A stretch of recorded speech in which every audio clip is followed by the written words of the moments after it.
Hello friends, સ્વાગત છે તમારું મારા કિચનમાં। આજે આપણે એકદમ ટેસ્ટી અને બાર જેવા જ લસણિયા ભૂંગળા બટેકા બનાવવાના છીએ। અત્યારે ચોમાસાની સિઝન ચાલુ થઈ ગઈ છે તો કંઈક ને કંઈક ચટપટું ખાવાનું મન થઈ જાય છે।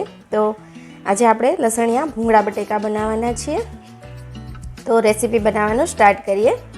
સૌથી પહેલાં મેં અહીંયા 2 ચમચી જેટલી લસણવાળી ચટણીને ખાંડીને લઈ લીધી છે અને સાથે બાફેલા બટેકા લઈ લીધા છે અને આ રીતે ટુકડા કરી લેવાના।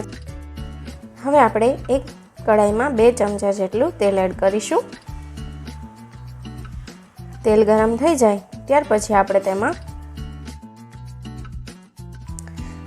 તેલ ગરમ થાય ત્યાં સુધીમાં આપણે આ લસણવાળી ચટણીની પેસ્ટ બનાવી લેવાની છે। થોડું પાણી એડ કરીને અત્યારે મેં 2 થી 3 ચમચી જેટલું પાણી એડ કરીને આ રીતની પેસ્ટ રેડી કરી લીધી છે।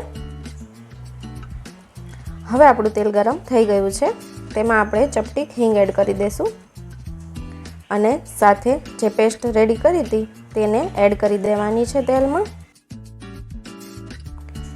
હવે આપણે લસણવાળી ચટણીને 2 થી 3 મિનિટ માટે સાતળી લેશું, તેલ છૂટું પડી જાય ત્યાં સુધી।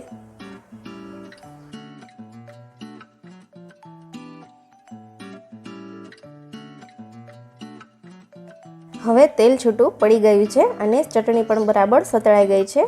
તેમાં આપણે જે બટેકા બાફીને રાખ્યા હતા તે એડ કરી દેવાના છે અને સારી રીતે મિક્સ કરી લેવાનું છે।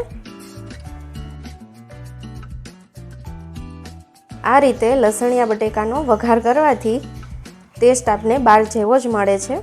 તો તમે એકવાર ઘરે જરૂરથી ટ્રાય કરજો। અને ચોમાસાની સિઝન ચાલુ થઈ ગઈ છે એટલે ચટપટું ખાવાનું મન તો થાય જ છે। તો આ રેસીપી એકદમ ફટાફટ અને ઝડપથી બની જાય છે, ખૂબ જ ઓછા સમયમાં। તો આ રેસીપી તમે ઘરે જરૂરથી ટ્રાય કરજો।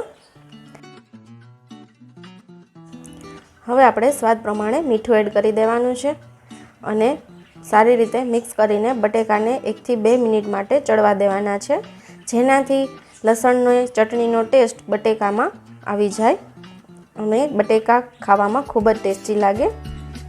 હવે આપણે ગેસની ફ્લેમ બંધ કરી દઈશું અને ઉપરથી આપણે લીલી કોથમીર એડ કરી દઈશું। હવે આપણા લસણિયા બટેકા રેડી થઈ ગયા છે। હવે તેની સાથે ખાવા માટેના ભૂંગળા તળી લેશું।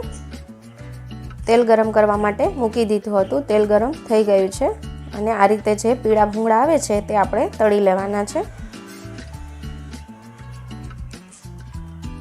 બધા ભૂંગળાને આપણે આ રીતે રેડી કરી લેવાના છે।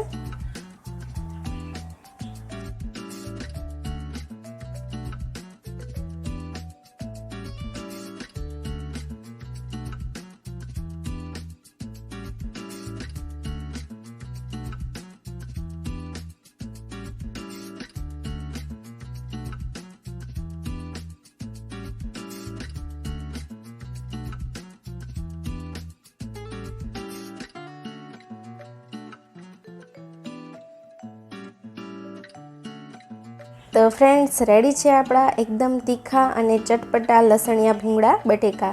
આ રેસીપીને તમે ઘરે જરૂરથી એકવાર ટ્રાય કરજો, કેમ કે આ રેસીપી ખૂબ જ ઓછા સમયમાં બની જાય છે। જો તમને આજની મારી રેસીપી ગમી હોય તો મારી ચેનલને લાઈક કરજો, શેર કરજો અને મારી ચેનલને સબસ્ક્રાઈબ કરી લેજો। બાજુમાં રહેલા બેલ આઇકોનને પ્રેસ કરી દેજો જેથી નવા વિડીયોના નોટિફિકેશન તમને મળતા રહે। તો ફરી એકવાર મળીશું નવી જ રેસીપી સાથે, ત્યાં સુધી આવજો। Thank you for watching.